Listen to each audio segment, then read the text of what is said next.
ఈ చాప్టర్‌లో మన జిను ఒక డీమన్‌తో మాట్లాడుతూ పైగా ఆ డీమన్ ఒక అమ్మాయి. ఇక చాప్టర్ 82 స్టార్టింగ్‌లో మన జిను ఇలా అనుకుంటాడు ఆ డీమన్‌తో ఫైట్ చేస్తా. ఈ డీమన్ ఎందుకు నా హెడ్ మీదకి కానీ, నా నెక్ మీదకి కానీ మాత్రమే ఎయిమ్ చేస్తుంది. ఇంక అప్పుడే మనకి డీమన్స్ యొక్క కొన్ని ర్యాంక్స్ అయితే చెప్తారనమాట ఇలా. Low grade demon D rank, middle grade demon C rank, high grade demon B rank, highest grade demon A rank, ancient demon A plus rank, demons noble mini boss అయితే S rank. రఫ్‌గా చూసుకుంటే demons అనేవాళ్ళు maximum అంతే ఉంటారు. ఇక Jinwoo వచ్చి వెంటనే ఆ డీమన్ యొక్క మొహం పట్టుకొని కొట్టబోవటానికి వస్తుంటే నేను గివ్ అప్ ఇస్తున్నా, నేను గివ్ అప్ ఇస్తున్నా అంటుంది. ఇక జిన్‌వు ఉండి మధ్యలో ఇలా అనుకుంటాడు. ఏంటి ఎంత స్ట్రేంజ్‌గా ఉంది. ప్రతి ఒక్కరు హ్యూమన్ లాంగ్వేజ్ మాట్లాడేస్తున్నారు. ఏయ్! ఆగు ఈ గొంతు. అంటే నువ్వు అమ్మాయివా? ఇంకా అమ్మాయి ఉండి ఇలా చెప్పుద్ది. సారీ తప్పైపోయింది.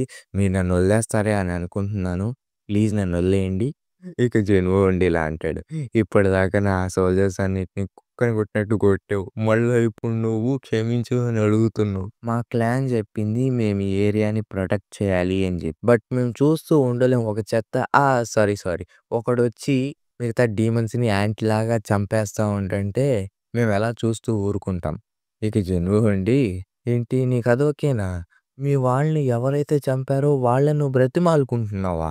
ఒక నైట్ యొక్క డ్యూటీ అది వాళ్ళ మాస్టర్‌ని ప్రొటెక్ట్ చేయడమే.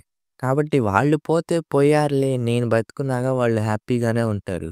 ఇక జిన్ ఉండి మనసులో అనుకుంటాడు. నా జీవితంలో ఇలాంటి హ్యూమన్‌ని చూడలేదురా అయ్యా. కాదు డీమన్‌ని చూడలేదు. నాకు తన్ని చంపాలని లేదు. పైగా హ్యూమన్ అపియరెన్స్‌లో ఉంది. ఏయ్! ఓపెనింగ్ ఇది అని చెప్పి పొడవబోతుంటే మన టస్క్ వచ్చి ప్రొడక్షన్ అయితే ఏస్తాడు. ఇంక జిన్‌వు ఉండి ఇలా చెప్పాడు. ఏమనుకుంటున్నావు నువ్వసలా? ఈ పాప మళ్ళీ బతిమాలుద్ది. నన్నొదిలేసేయి స్పేర్ మై లైఫ్ అని చెప్పి అంటా ఉంటుంది.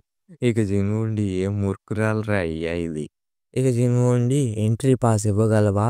అని చెప్పి గాల్లోకైతే లేపుతాడనమాట మన టస్క్ యొక్క స్కిల్‌ని వాడి. ఇంక ఆ అమ్మాయి చెప్పుద్ది. అదేలెండి డీమన్ అమ్మాయి.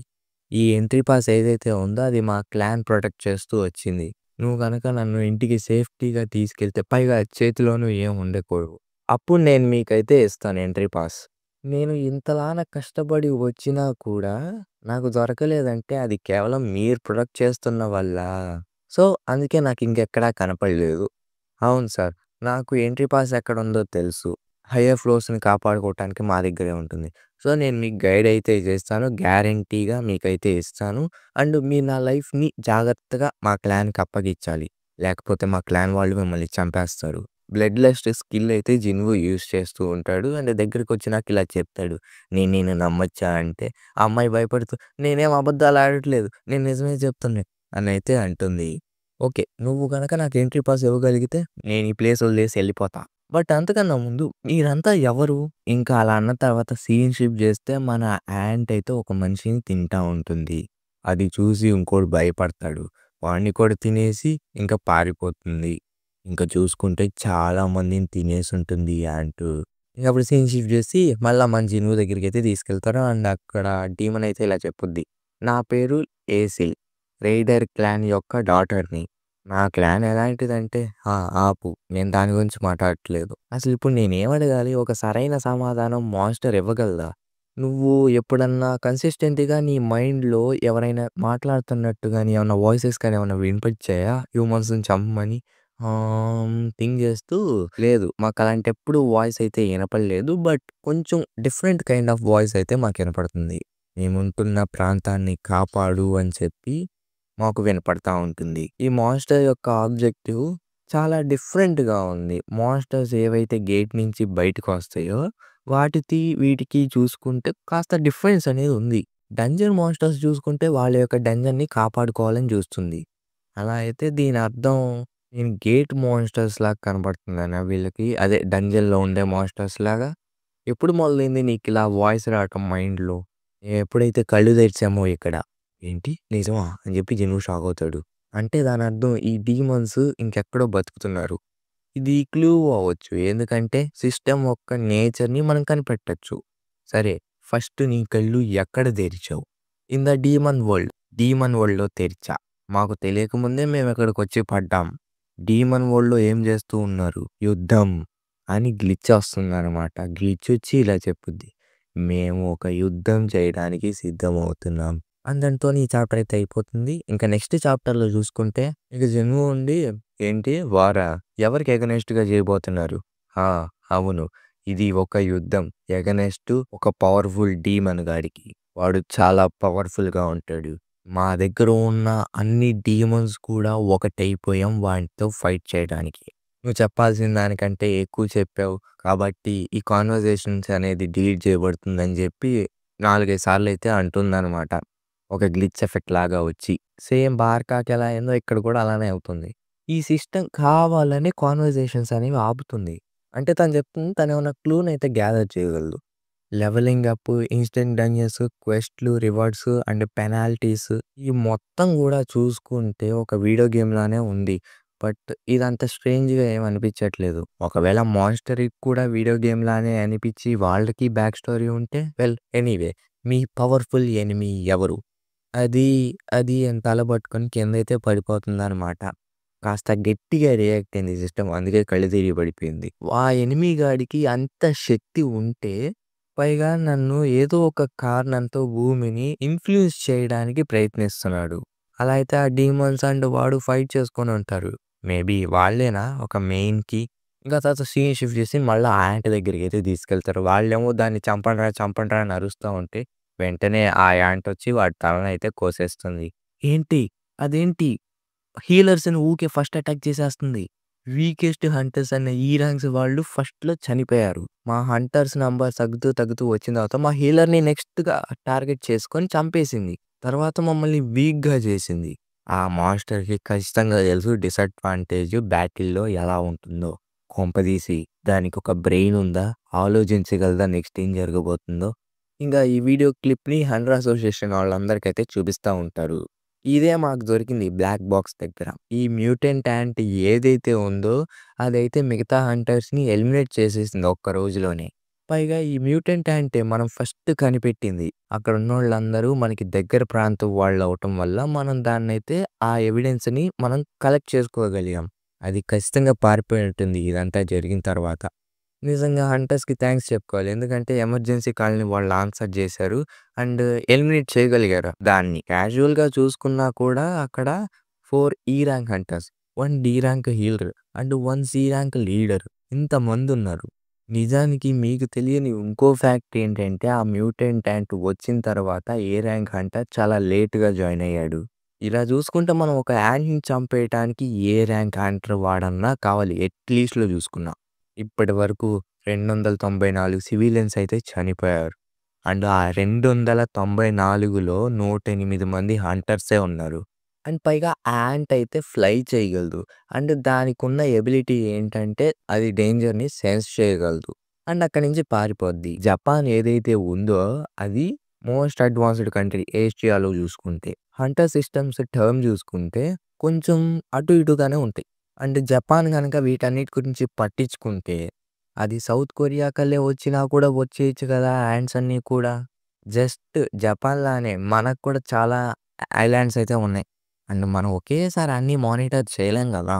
ఆ ఐలాండ్ ఎంత దూరంలో ఉందంటే 150 కిలోమీటర్స్. జేజు ఐలాండ్‌కి కాస్త దూరం అని చెప్పుకోవచ్చు. ఇఫ్ ఆ యాంట్ అయితే అంత దూరం ట్రావెల్ చేయగలదో, ఆ యాంట్ అంత దూరం ఫ్లై చేయగలదా? మేబీ దానికది మామూలు విషయమేమో. మేబీ అది మాక్ బో వరకు ఫ్లై చేయగలదు. అలా చూసుకుంటే ఈ మ్యూటెంట్ యాంట్స్ ఏవైతే ఉన్నాయో వేరే డైరెక్షన్‌లో ఫ్లై చేయగలవు. ఈ యాంట్స్ చూసుకుంటే ఈజీగానే ట్రావెల్ చేయొచ్చు వేరే కంట్రీకి. జిండో ఐలాండ్ ఆర్ వాండో కంట్రీ ఈజీగా ట్రావెల్ అయితే అయిపోతాయి.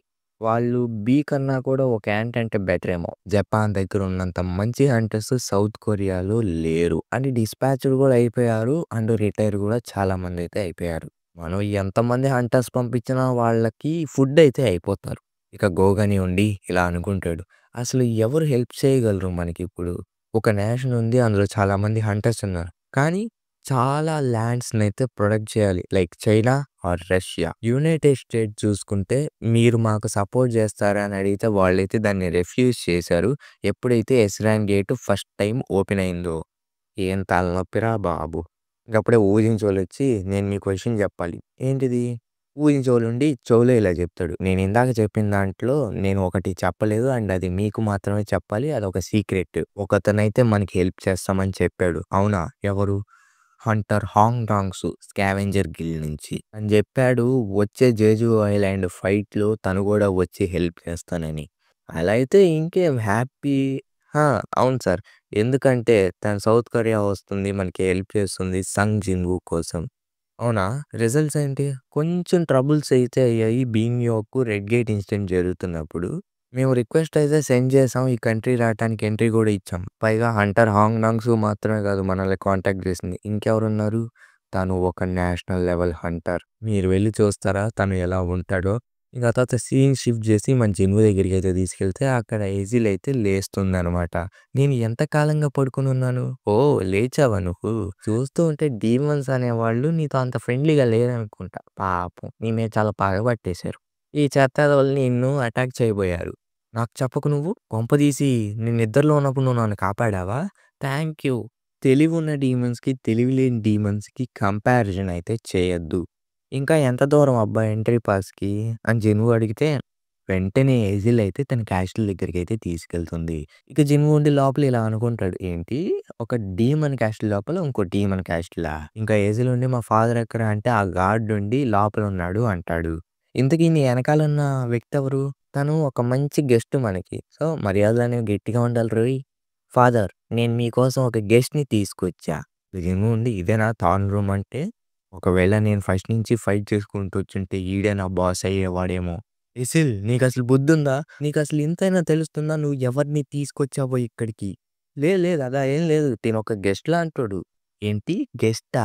అసలు ఎలాంటి వాళ్ళు వస్తన్నారో తెలుసా నీకు? పైగా తను ఒక్కడే రాలేదు. ఒక ఆర్మీతో వచ్చాడు. ఎసిల్ నీ కళ్ళతో నువ్వు చూడలేకపోతున్నావా?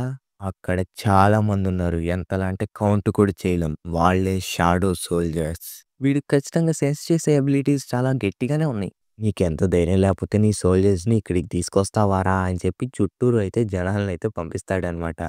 నేను ఎజిల్‌కి ప్రామిస్ చేశాను. మీరు గనక నాకు ఎంట్రీ పాస్ ఇస్తే ఈ ప్లేస్‌ని వదిలేసి వెళ్ళిపోతా అని. వీడేనా ఆ డీమన్స్ ఇంత కిరాతకంగా చంపుతూ టవర్ పైకి ఎక్కుతూ వస్తున్నాడు. ఉన్నప్పటి మా రైడెన్ క్లాన్ అనేది చాలా వీకెస్ట్ నోబుల్ క్లాన్స్‌లో ఒకటి. నేను విన్నా తను వాల్కనర్ మేటర్స్‌ని డిఫీట్ చేశాడు అని. వాడు గనక నిజంగా అంత స్ట్రాంగ్ అయితే వాడిని బీట్ చేయగలడా? నీకు ఎంట్రీ పాస్ మాత్రమేగా కావాల్సింది? ఆ! అవును. కానీ ఇంకొకటి కూడా ఉంది. నేను ఎజిల్‌ని తీసుకెళ్ళాలనుకుంటున్నా కొద్దిసేపు అని చెయ్యేస్తే ఎజిల్ మాత్రం సిగ్గుపడతా ఉంటుంది. ఎజిల్‌కి తెలుసు ఎంట్రీ పాసెస్ ఎటు సైడ్ వెళ్తాయో. పైగా దాని దారి కూడా తెలుసు. తను నాకు గైడ్ చేయాలి కాబట్టి నేను తనని తీసుకెళ్తున్నా. నేనేమన్నా తప్పు చెప్పానా? అని అయితే అంటా ఉంటాడు. ఇంకా ఎజిల్ ఫాదర్‌కైతే భయంకరమైన కోపం వస్తుంది. ఇంకా జిన్‌వు కూడా భయపడి చెయ్యి తీసేస్తాడు. అంతటితోని ఈ చాప్టర్ అయితే అయిపోతుంది. And yeah! ఈ వీడియో కూడా కొద్దిగా లాంగ్ వచ్చింది. అండ్ మీరు ఎంజాయ్ చేశారని అనుకుంటున్నా. నెక్స్ట్ వీడియోలో కలుస్తా. Until then bye by.